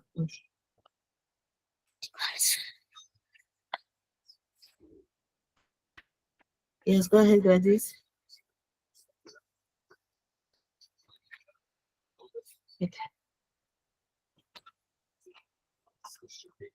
Vas-y, vas-y. D'accord, Matthieu, Vas-y. verset 24 à 30, il est écrit: Jésus leur présenta une autre parabole. Il leur dit: Voici une image du royaume des cieux. Un homme a semé dans son champ de la bonne semence. Pendant que les gens dormaient, l'ennemi est venu et a semé de l'ivraie au milieu du blé, puis il est parti. Quand le blé en herbe a donné la tige et le grain, l'ivraie aussi est apparue. Alors les serviteurs du maître de maison sont allés le trouver pour lui dire: Seigneur, n'est-ce pas de la bonne semence que tu as semée dans ton champ? Et d'où vient cette ivraie? Lui leur dit: C'est un ennemi qui a fait cela. Alors les serviteurs lui demandent: Veux-tu que nous allions les ramasser? Mais il leur dit: Ne le faites pas. En ramassant l'ivraie, vous pourrez aussi arracher le blé. Laissez-les donc grandir ensemble jusqu'à la moisson. Au moment de la moisson, je dirai aux moissonneurs: Ramassez d'abord l'ivraie et faites-en des bottes pour les brûler. Ensuite, vous rassemblerez le blé dans son grenier. Amen. Amen. Donc, je vais poser encore une question. Parce que j'ai l'impression que tout le monde est un peu dans autre chose. Qu'est-ce que moi, cette parabole vous parle? Qu'est-ce que ça vous dit? Voici l'observation déjà à la base. Mais qu'est-ce que ça vous dit? Je mets l'observation là à l'écran. Qu'est-ce que ça vous dit en plus? Plus. Et qui est là? Ok, c'est là, ok. D'accord.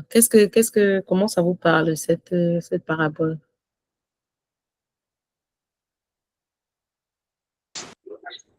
Hello.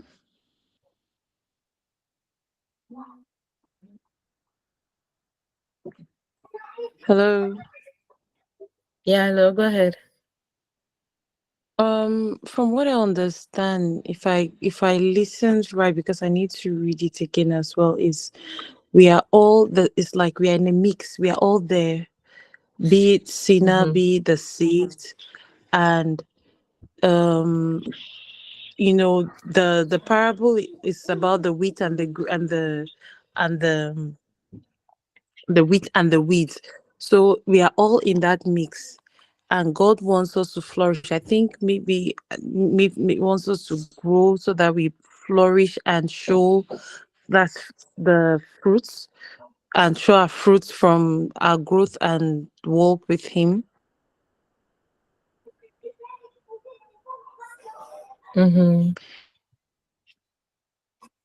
as they are. Okay. That's what I Thanks for understood. sharing.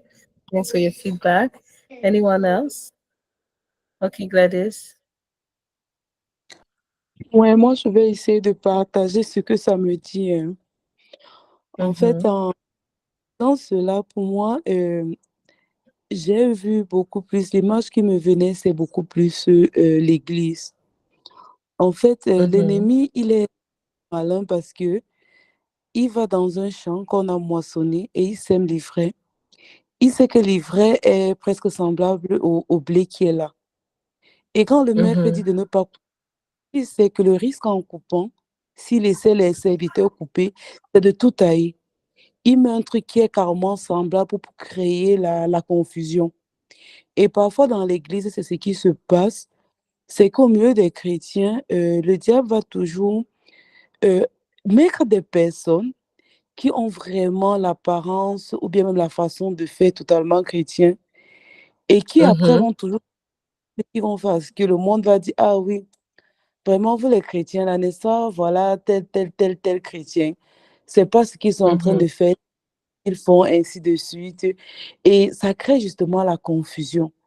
Ça crée, c'est-à-dire, il vient la confusion au milieu des chrétiens en introduisant un peu de son livret chaque fois, un peu là.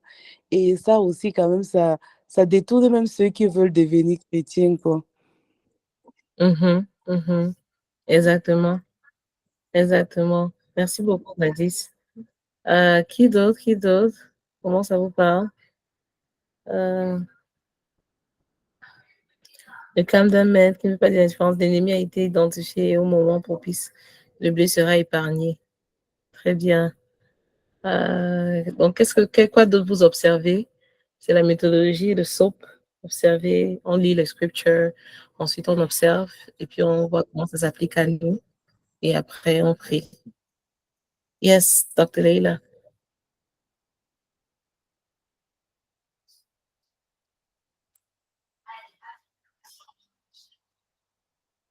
Yes, Dr. Leila, you can go ahead and share.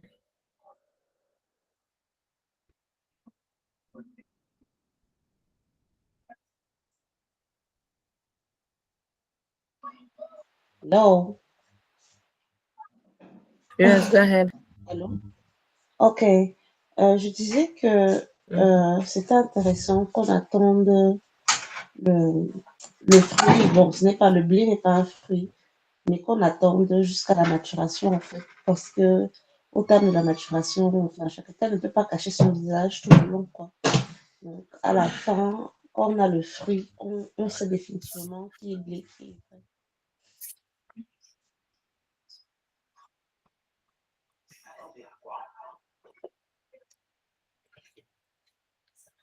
Allô?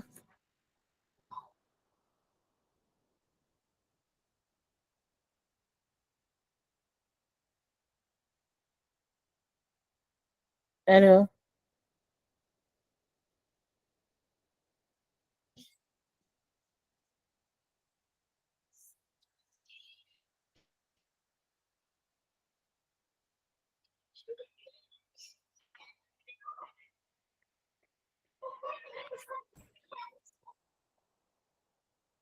Allô?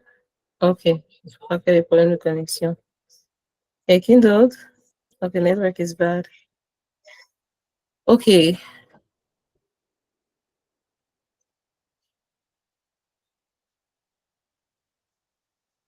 Yes, avec le temps et surtout à travers les fruits que nous possédons, il devient possible de faire la distinction entre le blé et l'ivraie. Ok, ça aussi, ça peut s'appliquer comme ça. Je disais le fruit, il fallait faire atteindre la production du fruit. Ah, attendez la production du fruit. On ne veut pas enlever avant que le fruit ne soit produit. Euh,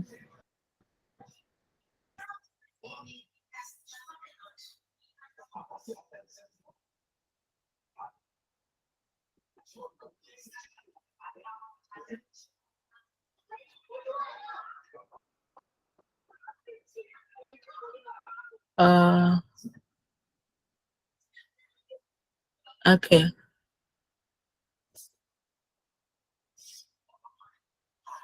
Donc, en fait, la parabole, si ça a son interprétation quelques versets après, dans le verset, Jésus lui-même, il interprète ça dans le verset 36 à 40, juste après.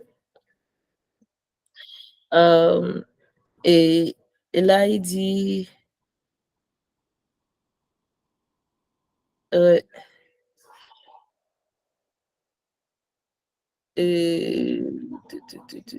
on peut descendre. Gladys, tu peux lire à partir du verset 36. Ok. À partir du verset 36, il est écrit, après cela, Jésus laisse la foule et vient à la maison. Mhm.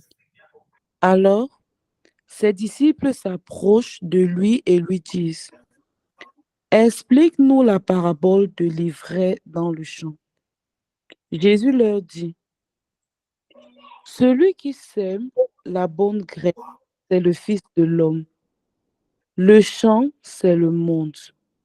La bonne graine, ce sont les enfants du royaume. L'ivraie, ce sont les sujets du mauvais. L'ennemi qu'il a semé, c'est le diable. La moisson, c'est la fin du monde. Les moissonneurs, ce sont les anges. Je continue. Mhm. Voyez comment on ramasse l'ivraie pour la jeter au feu. Ce sera pareil à la fin du monde. Le Fils de l'homme enverra ses anges pour qu'ils enlèvent de son royaume tous les scandales et aussi ceux qui faisaient le mal. Et ils les jetteront dans la fournaise du feu. Là, il y aura pleurs et grincements de dents. Par contre, les justes brilleront comme le soleil dans le royaume de leur Père. Que celui qui a des oreilles entende. Amen. Amen. Donc, on voit ici là, que le Seigneur Jésus lui-même, il a interprété la parole, ça, la parabole lui-même qu'il a donnée, et que le champ, en fait, le champ, c'est le monde. Et que les bonnes graines, ce sont le peuple du royaume, et les mauvaises graines, ce que l'ennemi a planté. Moi, ce que m'a parlé, cette parabole, c'est que il y aura toujours, en fait, avec le blé, il y aura toujours de l'ivraie là où il y a le blé. Jusqu'à ce que Jésus-Christ revienne, on doit s'attendre à cela, en fait. On ne doit pas être choqué si ce soit au bureau, que ce soit à la maison, que ce soit à l'église. On ne doit pas être choqué, en fait. Parce que il nous a prévenus. Je dis toujours que le Seigneur Jésus, c'est le meilleur risk manager. Parce qu'il anticipe les risques, il nous dit ce qui arrive, ce qui doit arriver pour qu'on puisse se planifier. Et on ne vit pas on garde, ça préserve notre paix, en fait. Parce que quand tu sais ce qui arrive, tu peux anticiper, tu peux planifier, tu peux savoir que, OK, le Seigneur est au contrôle parce qu'il avait déjà vu ça, il avait déjà prédit plus de 2000 ans à l'avance. Donc, il est Seigneur, en fait, de la situation, il est au contrôle. Ça ne s'est pas venu le choquer, rien n'est venu le choquer, rien n'est venu le surprendre. Maintenant, c'est qu'est-ce que je fais maintenant par rapport à ce qu'il nous avait dit, comment je peux anticiper la réponse à ce risque. Comment je peux répondre à ce risque-là comme il avait anticipé? Et il nous dit même comment répondre au risque. Et donc, la croissance, c'est-à-dire le bien et le mal coexistent dans le monde jusqu'à la fin des temps. Des fois, on va dire, des fois, même les enfants demandent, ah, pourquoi Dieu ne tue pas Satan? Pourquoi il y a toujours le mal et tout? Dieu permet, parce qu'il faut que les deux doivent grandir. Et au début, la contrefaçon est très nuancée, c'est très discret. Mais après, le fruit montre clairement qu'est-ce qui est le blé, qu'est-ce qui est le vrai, qu'est-ce qui est le mauvais, herbes. Ah, s'il te plaît, ne fais pas ça. Oui, s'il te plaît, j'ai pas fini, s'il te plaît. Ok, oui. Et donc, c'est intéressant de voir ces différents éléments. Et donc, qu'est-ce qu'on peut voir comme application? La présence du mal, nous devons nous attendre à ce que le mal soit présent dans le monde et même au sein de l'Église. La patience de Dieu, on voit là, la patience de Dieu, Dieu est patient et permet au bien et au mal de coexister pendant un temps.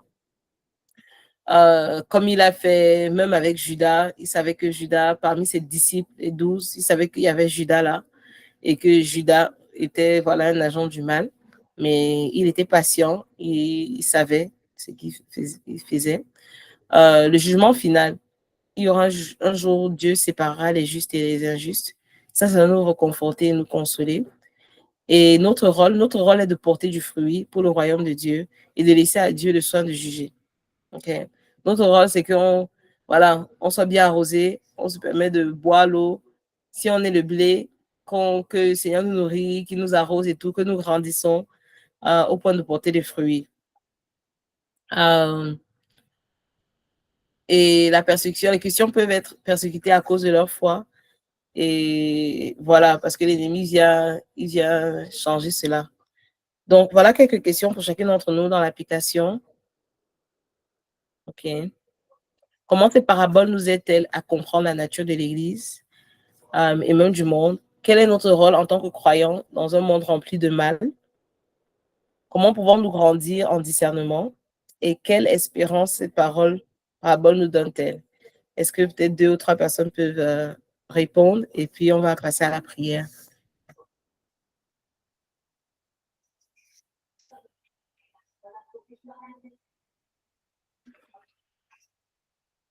C'est important de voir comment ça s'applique dans nos vies.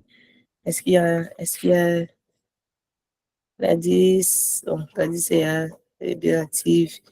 Il y a Gladys, il y a Christelle, Leila, Maman Chirène, Ariel, Dr. Sharon, Larissa, on s'est dit, il y a Jackie, Anne Kedi, il y a Lucia, Linda, Marie Queen, Mesmer, Shandy, non, j'ai dit Sharon, Stevie. Comment ça s'applique, cette parabole s'applique pour chacune?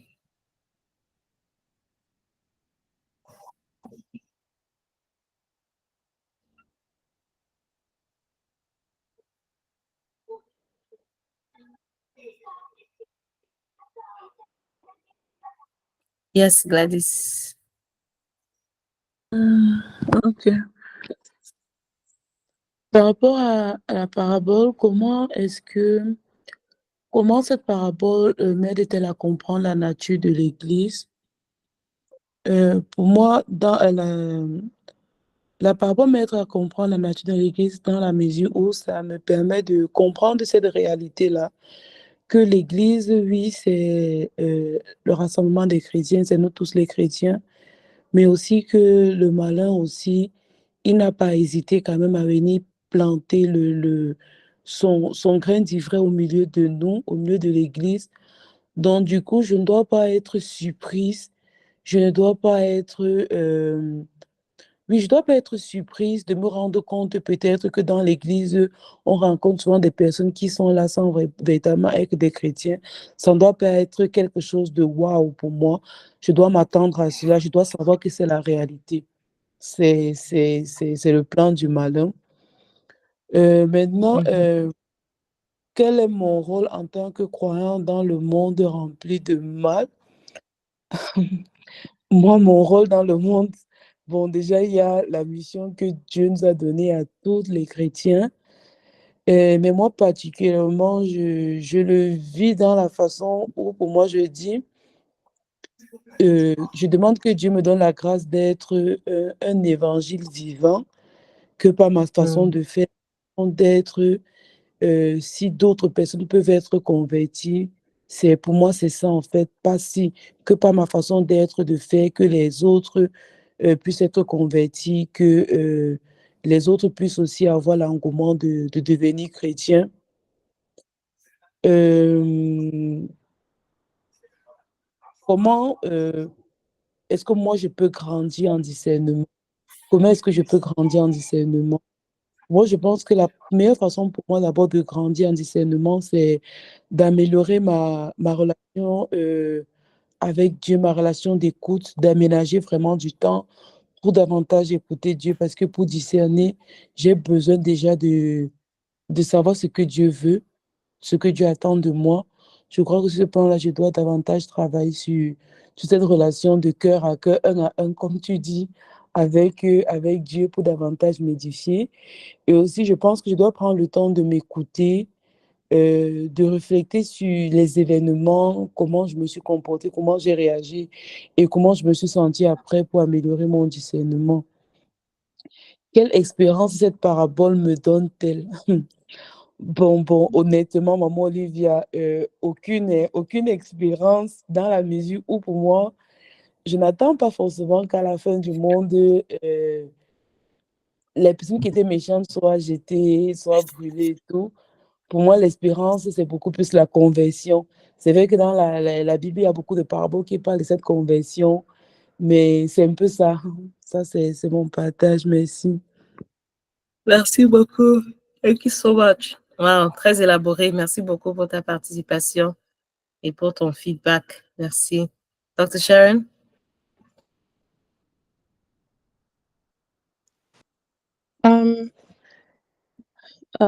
How does this the parable, how does it help us to understand the nature of the church? Well, we are all Christians living. In fact, it makes us know that there's this even if we have our own path, we are all growing in the Christian faith. There are always people within us who want to deter us or shake us or remove us or take us away from our focus. And just to know that we have one focus is our growth in Christ. There are always people around, people who are planted, people who have a mission to actually make us lose that focus in the church, even without the church. So irrespective of even if we notice these people, we should know how to. Sorry, we've lost the picture. Oh, yeah. Oh, 1 second. Wait. Play. And to put it up again. Please. This one.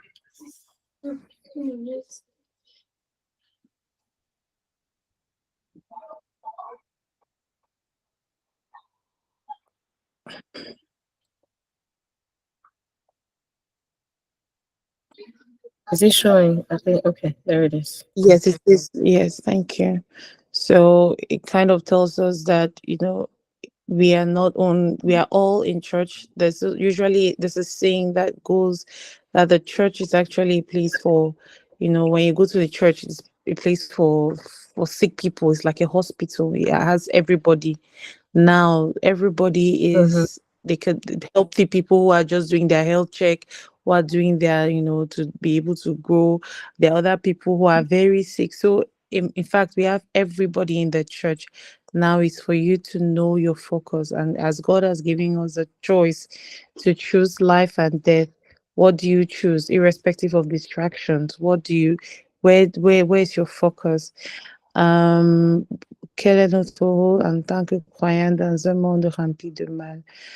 Our role in a world that is filled with evil is full of evil, is actually asking God every day to be able to guide our footsteps, and also to use wisdom to be able to approach, situations in life and not be rash. In fact, just wisdom, because it's very important, that wisdom to know how to act in certain situations and know when to stay away, know when to move forward, know when to address certain situations. And as for the Holy Spirit, because the Holy Spirit was sent to help us, and with the Holy Spirit in us, it actually helps us, and it convicts us and tells us that no, that situations in which that it speaks to us, the Holy Spirit speaks to us and tells us not to do certain things. And when we inhabit the Holy Spirit, when you make it rooted in us, automatically the fruits of the Spirit are being born, are being shown through our way of behavior. And through that is how I believe, as Christians, as believers, we need to act like believing in God the Father, the Son, and the Holy Spirit. This Trinity is very powerful, to be able to guide us through. Comment pouvons-nous grandir en discernement? Is to grow a relationship with Christ, to grow a relationship with God.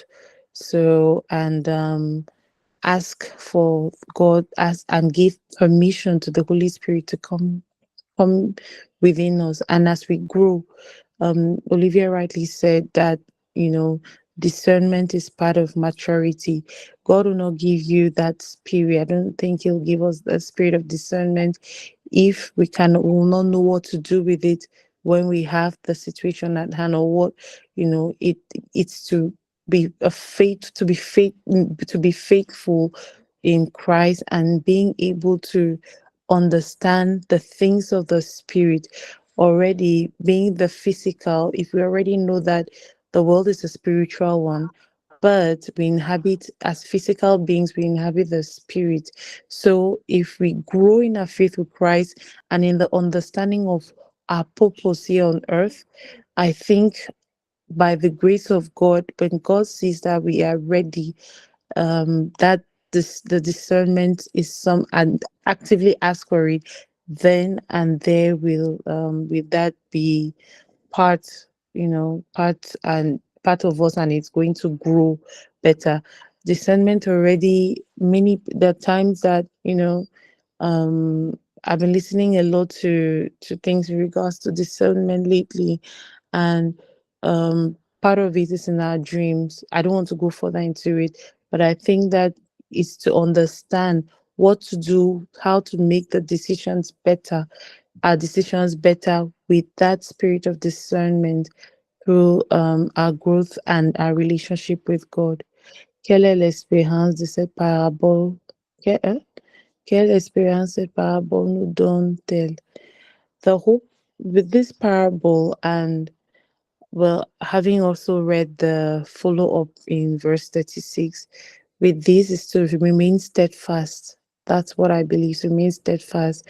There's a lot of things that may pull us away from, in fact, there are a lot of distractions. But if we remain focused, if we remain in the faith, and actually have that spirit of coming back to our place of origin, irrespective of what we do, being in the world, and actually inhabiting the Holy Spirit and not living by the law, according to Galatians 5.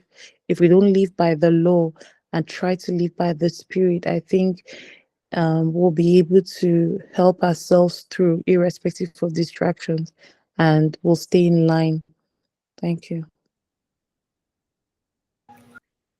Thank you so much. Thank you, Dr. Sharon. Thank you for all that. And so we'll go into prayers so that we can close. We'll go into prayers. Some of the things we have to be mindful and des trucs dont on doit prendre conscience, c'est que parce que nous sommes dans l'ère des derniers temps, la fin des temps, et le Seigneur Jésus revient bientôt. De plus en plus, c'est clair qu'il revient véritablement bientôt. Que on ne sait pas précisément quand, évidemment, mais c'est exciting parce que je suis convaincue, au moins Joy Hélène, ma fille, si elle vit assez longtemps que le Seigneur lui donne, elle sera présente sur terre quand le Seigneur Jésus revient. Et peut-être même moi, peut-être même toi. C'est aussi imminent que ça, en fait. C'est que si ce n'est pas nous qui allons le voir d'ici 30, je sais pas, d'ici 10, 20, 30, 40 ans, on ne sait pas. Mais on peut avoir la certitude que ce sera nos enfants et ce sera glorieux parce qu'il y a tellement de choses associées à la fin des temps. Oui, il y aura de très grandes tribulations. On l'a lu dans Apocalypse, Apocalypse 6 à 18. Il y a des très grandes tribulations que tu ne vas pas souhaiter à ton pire ennemi. Il y aura des ténèbres profondes, thick darkness, vont entourer la terre. Mais sur nous, sur les enfants de Dieu, la lumière va briller. La lumière va briller et c'est ça, en fait, qui est glorieux avec le retour de Jésus. Mais ça nous donne le temps parce qu'on sait qu'il revient. Il revient pour son épouse, en fait. Il vient pour une épouse pure, sans tache ni ride. Ça nous appelle à une vie de plus de consécration. Ça nous appelle à marcher et vivre avec l'éternité en vue. Ça nous challenge, ça nous inspire, ça nous motive. Si le Seigneur Jésus n'était pas encore Seigneur de nos vies véritablement, qu'il le soit en pratique, pas seulement de bouche, et qu'il soit véritablement Seigneur Jésus-Christ, parce que c'est le roi qui revient, qu'il soit roi dans notre vie, et que ce soit plus nos émotions, notre volonté, nos pensées, qui soient les rois de nos vies, mais les émotions, la volonté et la pensée de Christ Jésus, le Christ, qui soit souverain sur nos vies. Donc, avec cela, le discernement voudrait qu'on puisse savoir aussi que quand la parabole dit que there will be a bundling up, donc avant la récolte, parce que la grande récolte arrive, il y aura un bundling up. Le bundling up, ça veut dire quoi? Un rassemblement, ça veut dire quoi? Ça veut dire que avant de récolter le blé, on a rassemblé l'ivraie. Et donc, on va voir ça même dans le monde spirituel, c'est qu'on va voir ceux qui vont se rassembler. Vous voyez, même dans les mouvements chrétiens, il y a de plus de rassemblements. Le Seigneur rassemble les mouvements, les ministères, les différents groupes. Il rassemble, il rassemble, il rassemble, il rassemble. Il y a des rassemblements qui se passent. Que ce soit des rassemblements de livrets, oui, ça se passe. Ils deviennent de plus en plus en synergie. Tu vas voir, par exemple, les francs-maçons de ton quartier vont s'associer avec les sorciers, vont s'associer avec les athées, vont s'associer avec ceci. There will be a bundling et il y aura une solidarité entre eux. Et tu vas voir peut-être ceux qui étaient un peu des églises, un peu un genre, ou des bergers, genre, qui vont se rassembler entre eux. Il y a des rassemblements en fait qui se passent et quand tu discernes, tu peux voir en fait que le Seigneur est en train de rassembler. He's doing the bundling. The bundling is happening. Tu vois, même des ministères, des grands ministères qui viennent ensemble, que les ministères en Christ en fait que le Seigneur utilise puissamment, qui viennent ensemble parce que c'est la saison. Il n'y a pas de récolte sans le rassemblement. Il rassemble ceux-là, voilà. Il y a une solidarité entre eux. Une solidarité, voilà, une loyauté, solidarité entre eux, entre livrets. Et le problème maintenant, c'est que des fois, le blé ne réalise pas qu'on doit aussi avoir une solidarité, une loyauté entre nous. Donc, le Seigneur nous permet de voir ça. De voir ça. Et aussi, avant toute récolte, le Seigneur, que ce soit dans les années à venir, mais on peut aussi voir ça au niveau micro, au niveau de nos vies. Avant toute récolte, même, et j'ai vu ça même dans la mienne, avant toute grande récolte, dans une phase de ta vie, dans un chapitre de ta vie, le Seigneur va exposer, en fait, livrer. Donc, des fois, on se dit que non, j'ai déjà tout exposé, livré dans ma vie, mais en fait, il faut pas être, comme j'ai dit, dans l'orgueil ou l'autosuffisance ou la suffisance, parce qu'il y a des pans, il y a beaucoup de choses, tu vas réaliser que, le Seigneur a permis que l'ivresse qui est à l'intérieur de moi continue à grandir le blé. Et maintenant qu'il veut récolter le blé, à telle saison, à cette saison-ci, il expose le livret pour que je puisse déraciner ça. Parce que si peut-être il avait exposé le livret en moi trop tôt, peut-être j'aurais perdu la foi, peut-être je me serais découragée, peut-être je me devais entrer dans la dépression, peut-être je devais lâcher, jeter l'éponge, peut-être s'il avait exposé. Et donc, on doit savoir que même au niveau micro, au niveau de nos vies à nous-mêmes, des temples que nous sommes et de la terre que nous sommes, chacun d'entre nous,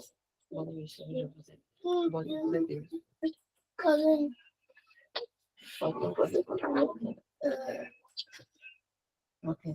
À ce niveau-là, au niveau de nous-mêmes personnellement,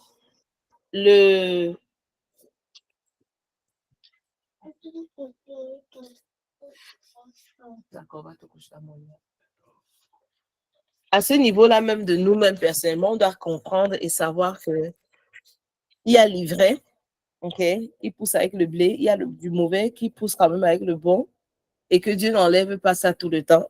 Et des fois, à différentes étapes, à différentes saisons, le Seigneur va te montrer que, hey, il y a encore l'ivraie en toi.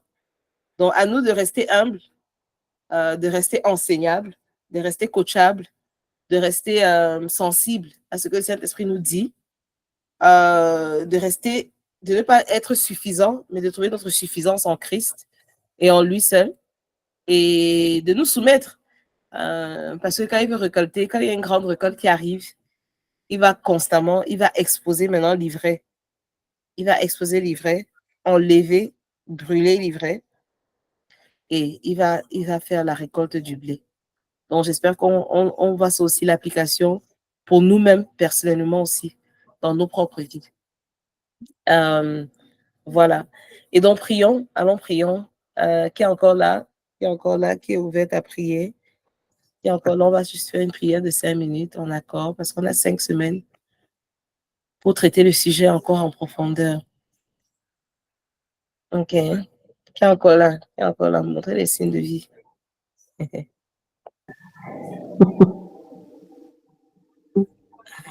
OK. D'accord. OK, prions. On a, comme j'ai dit, on a 5 semaines pour aller step by step avec ça.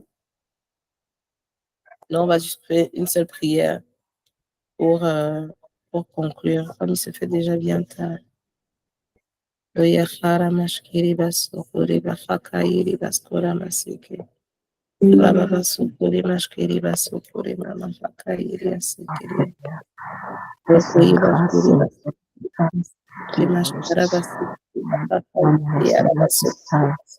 Saisis ta voix,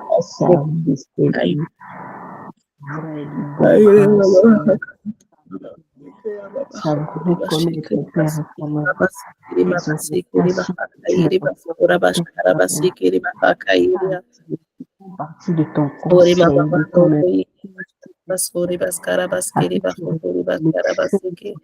de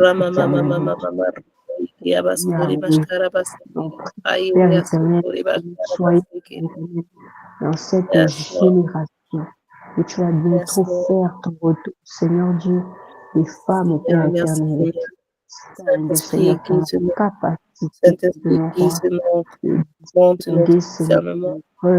de voir le faux, de voir les subtilités de l'ennemi, de Dieu tout ta volonté et notre volonté face à toi, Seigneur. Nous dans la torpeur,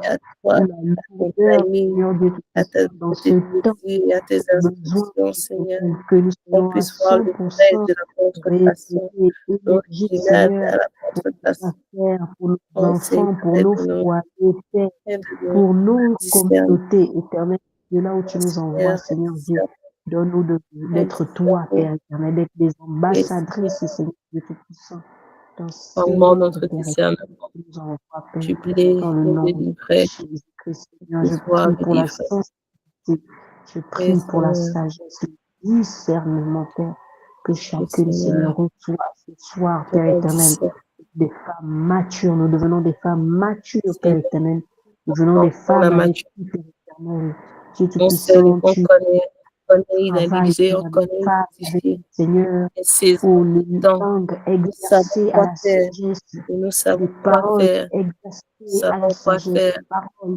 Seigneur, la Bible nous dit qu'elle ouvre la bouche et des paroles savons quoi intelligentes, des faire, paroles oui, Seigneur. bienveillantes sortent de sa Un bouche, jugement juste éternel. et correct, Dieu un puissant, jugement merci, juste et Père correct, éternel. et de Merci pour savoir la quoi faire, justesse de Dieu. Merci pour le merci, la choix, justesse, Père éternel, dans les paroles, Papa, dans oui, le nom Seigneur, de Jésus. au nom de Gloire à toi, Jésus, Père éternel. de Nous Jésus, grandissons avec toi, Père. oui, Nous Seigneur, grandissons, la Seigneur, en cette justice, saison, ce donne-nous trimestre à nouveau, savoir quoi Père faire, éternel. Nous allons oui, de l'avant, Seigneur, Père éternel. Ce n'est pas que des enseignements, mais c'est des parcours, Père éternel, dans lesquels chacun de nous, Père, passe au nom de merci, Jésus. Seigneur, merci d'exposer les choses, de Merci, nous aider. Seigneur. Alléluia. Shalom, Baba, Shikaya, Labo. Merci Seigneur, Saint-Esprit. Aide-nous à mieux t'entendre, à mieux t'obéir. Donne-nous la capacité, la grâce de pouvoir t'obéir, de nous soumettre à toi. Amen. Takes God to serve God. Ça prend Dieu pour servir Dieu. God to love God. Ça prend Dieu pour aimer Dieu. It takes God to obey God. Ça prend Dieu pour obéir Dieu. It takes God to serve God. Ça prend Dieu pour servir Dieu. Alors, Seigneur, nous demandons pour chacun d'entre nous dans les praying lines. Tu es le Seigneur, Aide-nous, tu es le Seigneur, aide-nous à t'entendre mieux. tu es Aide-nous notre à te Seigneur, suivre tu mieux. es notre Tu es notre Seigneur. Seigneur, berger, le Alléluia. berger, le brebis entendre ta voix. Tu nous connais, et nous, Seigneur. Et Soumise à ta Seigneur, cause, les brebis de ce dans le nom de les brebis Jésus. qui suivent. Pas les brebis de l'étranger, pas les brebis du voleur, pas les brebis de l'ennemi, mais les brebis de Jésus-Christ qui te suivent là où tu les brebis qui se soumettent à toi, Seigneur. Attendez encore nos cœurs. Aide-nous à casser toute orgueil, à casser toute suffisance, à casser toute peur et toute suffisance, Seigneur. À Alléluia. casser à Libre. nous, Seigneur. Aide-nous, aide-nous, aide-nous. Livrons à toi, À Père. nous soumettre à Que tu toi, fasses l'épuration, Seigneur. Que tu nous émondes, Père éternel. Seigneur. Oh, qu'il Oui, n'y ait en nous rien de ce monde. Que tu ne trouves en nous rien de ce monde, Père. Rien Sois ne se trouve en nous. exactement, Seigneur, Oui, comme tu le qu'on dis, puisse Père. qu'on puisse le dire avec Merci pour la assurance. docilité, Viens Père. venir chercher. Rien de ce monde n'est en moi. Rien de ce Alléluia. monde n'est en moi. Chaque Oh, baba Seigneur, à séparer, à distinguer, à analyser, transformes, à tu savoir, transformes à bien l'esprit, juger. transforme, Oui, tu Seigneur. changes au nom de Merci. Jésus, chacune d'entre nous, Père. Au nom de Yes. Jésus. Yes. En un accord. Nous disons Amen. Au nom de Amen. Jésus. Nous disons Amen. Amen. Amen. En un Amen. Amen. Amen. Amen. Amen. Merci beaucoup. Allez, bonne semaine à vous et à dimanche prochain, on continue le discernement spirituel. Et dans le discernement spirituel, on va voir beaucoup plus lui, entendre le Seigneur, voir la vue, l'odorat. En fait, on va voir les 5 sens spirituels. L'odorat, le toucher et le goûter. OK. Les 5 sens spirituels. Donc, c'est ça qu'on va voir la semaine prochaine. Et Carrie, shalom à toutes. Bonne nuit, vous êtes bénis. Shalom, bonne nuit, bonne semaine.